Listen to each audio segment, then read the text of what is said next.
সেই দিন তো কেক বানাতে এসে পড়লাম মহা মুশকিলে। কেক বানাতে আসলাম আর কারেন্টটা অমনি চলে গেল। একদম বিনা কারেন্টেই সেদিন বানাতে হলো আমাকে কেক। যখনই শুনলাম কারেন্ট চলে যাবে আজকে সারাদিনের মতন, আমি তো সঙ্গে সঙ্গে ক্রিমটা করে নিয়েছিলাম।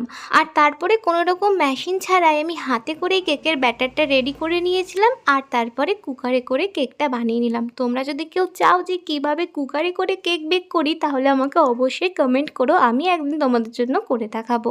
তো কেকটা ছিল একটা মিনি কেক। একটু টেনশন হচ্ছিল যে কেমন কি হবে না হবে এটা ভেবে, কারণ সবসময় গ্যাসে আবার ঠিকঠাক হয়ও না কেকটা। যাই হোক, সেদিন আমার ভাগ্য আমার সহায় ছিল, কেকটা কিন্তু ভালোই ফুলেছিল। একদমই সিম্পল একটা চকলেট ফ্লেভারের কেকের অর্ডার ছিল। তো দেখো না, যেটুকুনি ক্রিম আমি বানিয়ে রেখেছিলাম সেটুকুনি ক্রিম দিয়েই কিন্তু এই কেকটা আজকে রেডি হয়ে গেল। এবার কিচ্ছু না, মাঝখানে একটা করে অরিও বসিয়ে নিয়ে আজকের এই সিম্পল মিনি